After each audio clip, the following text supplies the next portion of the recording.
بسم اللہ الرحمن الرحیم۔ الصلاۃ والسلام علیکہ یا رسول اللہ وعلیٰ آلکہ و صحابکہ یا حبیب اللہ۔ اللہم صلی علی محمد وعلیٰ آل محمد صلی اللہ علیکہ یا محمد نور من نور اللہ۔ آج جو عمل آپ کی خدمت میں پیش کر رہا ہوں، اس کو اگر کر لیا کسی بھی مجبور، پریشان، مفلس، بے بس اور بے روزگار انسان نے، تو اللہ تبارک و تعالی اس کی نسلوں کے اندر کبھی رزق کی کمی نہیں ہونے دے گا، اور اس بندے کا رزق، عمل کرنے والے کا رزق قیامت تک کے لیے ختم نہیں ہوگا۔ عملیات جو بتا رہا ہوں انتہائی آسان اور ہر بندہ کر سکتا ہے، ہر وہ بندہ جو نمازی ہو، اور نماز کے اندر ہی کا عمل ہے یہ۔ اس کے لیے کوئی فالتو ٹائم، کوئی پرہیز، کوئی لباس، کوئی جگہ مختص نہیں۔ جہاں بھی نماز کا وقت ہو جائے، فجر کی نماز اس میں پڑھیں اور رزق کو بارش کی طرح برستے ہوئے دیکھیں، کبھی بھی آپ کے رزق میں کمی نہیں آئے گی۔ آزمائش شرط ہے، یقین اور اعتقاد نبی اکرم صلی اللہ علیہ وسلم کا فرمان۔ وہ کون سا ہے؟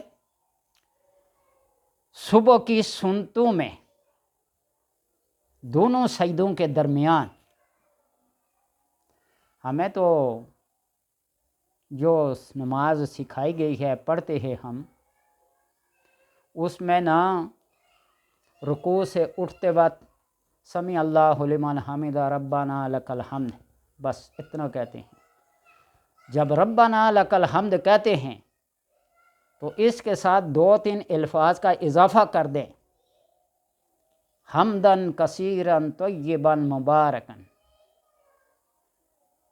حمدن کثیرن مبارکن طیبن۔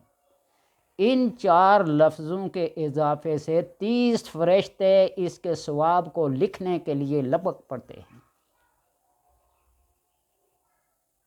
اور جب سجدہ کرتے ہیں تو 2 سجدوں کے درمیان میں کوئی بھی مغفرت کی دعا، اللہم اغفر لی ورحمنی وعافنی وارزقنی وانت خیر الرازقین، یا اللہم اغفر لی ورحمنی واہدنی وعافنی وارزقنی،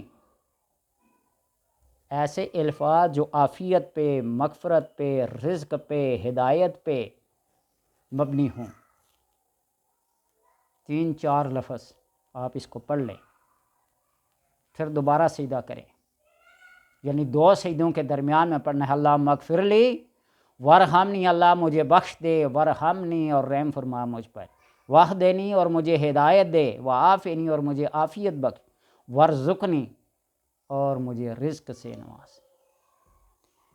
اس کو اگر اپنا معمول بنا لیا، اللہ تبارک و تعالیٰ کے حبیب صلی اللہ علیہ وسلم کا یہ وعدہ ہے کہ اس کے رزق میں اضافہ، اور قیامت تک اس کا رزق ختم نہیں ہوگا، اس کی نسلوں کے اندر رزق بڑھتا جائے گا، بڑھتا جائے گا۔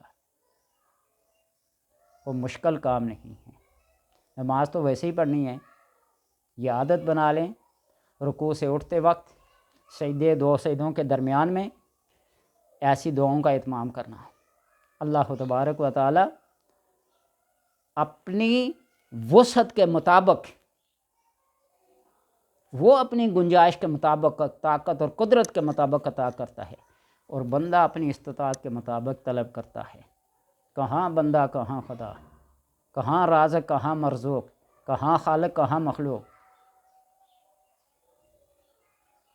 ربط ہے، تعلق ہے۔ اور حالیہ دنوں جو ایک ویڈیو وائرل ہو رہی ہے نا، رب کے ساتھ تعلق بنائیں تو ایسا بنائیں۔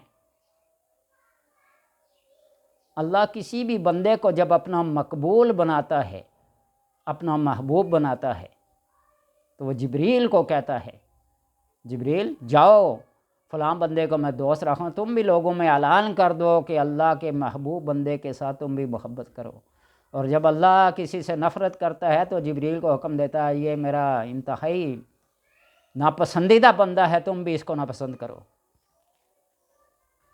وہ لیبیا کا عامر نامی بندہ جو حج کے لیے روانہ ہوا، 2 دفعہ عملے نے، سیکیورٹی والوں نے، انتظامیہ نے اس کو سوار نہیں ہونے دیا۔ کتنے لوگوں نے اسے مشورہ دیا واپس چلے جاؤ، اللہ کی مرضی ہے، حکمت ہے۔ اس نے بھی اپنے رب پر اعتماد اور یقین کرتے ہوئے، نہیں میں نے حج کرنا اور کروں گا، اور جاؤں گا بھی تو اسی جہاز پہ جاؤں گا۔